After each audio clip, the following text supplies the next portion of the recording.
गेल्या अनेक वर्षांपासून महाराष्ट्र राज्य परिवहन महामंडळातील कामगारांच्या अनेक मागण्या प्रलंबित आहेत। या विविध मागण्यांसह कामगारांना न्याय मिळवून देण्यासाठी महाराष्ट्र एसटी वर्कर्स काँग्रेस अर्थात इंटक या काँग्रेस पक्षाच्या अधिकृत संघटनेच्या वतीनं नाशिकमध्ये पहिलं राज्यस्तरीय अधिवेशन घेण्यात आलं।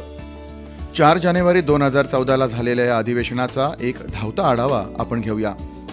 महाराष्ट्र एसटी वर्कर्स काँग्रेस अर्थात इंटक या संघटनेनं अल्पावधीतच कामगारांच्या प्रश्नांना वाचा फोडून त्यांच्या न्याय्य हक्कासाठी लढा उभारलाय। महत्त्वाचं म्हणजे या संघटनेनं एसटी कामगारांना कराराशिवाय आर्थिक लाभ मिळवून दिलाय। ही एसटीच्या इतिहासातील एक महत्त्वाची घटना आहे। ह्या न भूतो न भविष्यती अधिवेशनाला राज्यभरातून 15,000हून अधिक कामगार उपस्थित होते। अधिवेशनाचे उद्घाटक म्हणून राज्याचे मुख्यमंत्री माननीय नामदार पृथ्वीराज चव्हाण तसंच काँग्रेस प्रदेशाध्यक्ष माननीय माणिकराव ठाकरे, महसूल मंत्री नामदार बाळासाहेब थोरात, सार्वजनिक बांधकाम मंत्री नामदार छगनराव भुजबळ, इंटकचे राष्ट्रीय अध्यक्ष माननीय डॉक्टर संजीवा रेड्डी, कामगार राज्यमंत्री नामदार राजेंद्र गावित, एसटी महामंडळाचे अध्यक्ष माननीय जीवनराव गोरे, एसटी महामंडळाचे उपाध्यक्ष व व्यवस्थापकीय संचालक श्री विकास खारगे, इंटकचे अध्यक्ष आमदार माननीय जयप्रकाश छाजेड हे व्यासपीठावर उपस्थित होते। यावेळी मी एसटी बोलतीये ही चित्रफित दाखवण्यात आली। या चित्रफितीतून कामगार आणि एसटीच्या व्यथा आणि इंटक संघटनेचं कार्य अत्यंत प्रभावीपणे मांडण्यात आलं। यानंतर संघटनेचे अध्यक्ष माननीय आमदार जयप्रकाश छाजेड यांनी प्रास्ताविक केलं।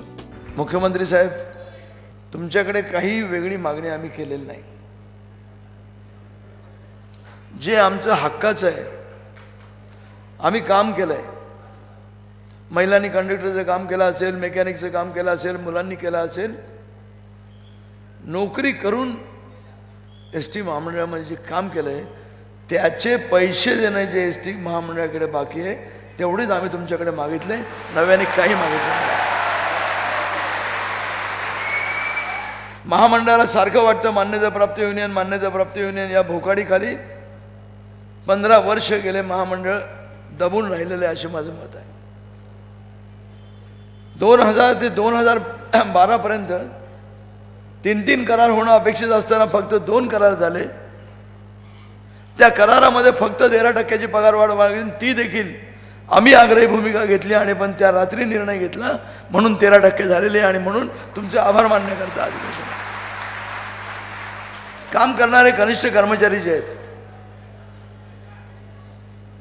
त्यांच्यावरती इतकं दडपण, प्रचंडपणे दडपण कामगार संघटनेचं आहे।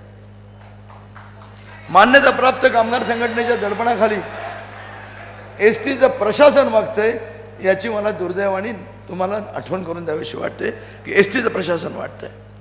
डेपो मॅनेजर असेल, डीसी असेल, मुंबई सेंट्रलच्या अधिकारापर्यंत किती दडपण असावं। एक उदाहरण म्हणून मी तुम्हाला सांगतो। एक मुलगी जी नव्याने नोकरी लागलेली आहे सांगलीच्या विटा आगारामध्ये, केवळ 500 रुपयाची कामगार संघटनेची वर्गणीची पावती फाडली नाही म्हणून तिला आणि तिच्या नवऱ्याला एकमेकापासून दूर केलं। लहान मूल कडेवर घेऊन रडत रडत टीव्ही समोर तिने सांगितलं की मला माझं शोषण चाललेलं आहे। आमचं म्हणणं आहे की राज्यामधल्या तुटीची महामंडळ आहेत त्यांना तुम्ही वेतन आयोग लावता। जो प्रोडक्टिव्ह माणूस आहे, जो जातो एसटीवर जातो, ड्रायव्हर जातो, कंडक्टर जातो, मेकॅनिक काम करतो, जो रोज पैसे घेऊन येतो एसटीला, प्रोडक्टिव्ह असणारी एकमेव ऑर्गनायझेशन एसटी महामंडळ आहे।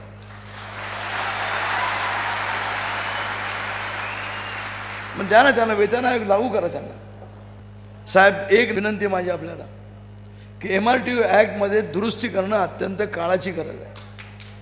मुळामध्ये कायदे कालबाह्य झालेले। मान्यताप्राप्त कामगार संघटनेने इंडस्ट्रियल कोर्टामध्ये जे आकडे दिलेले आहेत, जे दर 6 महिन्यांनी द्यावे लागतात, त्याच्यामध्ये त्यांची मेंबरशिप 33,000 दाखवली आहे। याचा अर्थ 67,000 यांच्या विरोधामध्ये आहेत एसटी महामंडळामध्ये। मग 33,000चं अल्पमतातलं मान्यताप्राप्त संघटना 66,000 माणसांचं शोषण करते। तुम्ही फक्त कायद्यामध्ये दुरुस्ती करा आणि ज्या पद्धतीने रेल्वेमध्ये, बँकांमध्ये की दर 3 वर्षांनी मतदान घ्या आणि दर 3 वर्षांनी मतदान घेऊन पहिल्या येणाऱ्या 2 संघटनांना मान्यता द्या।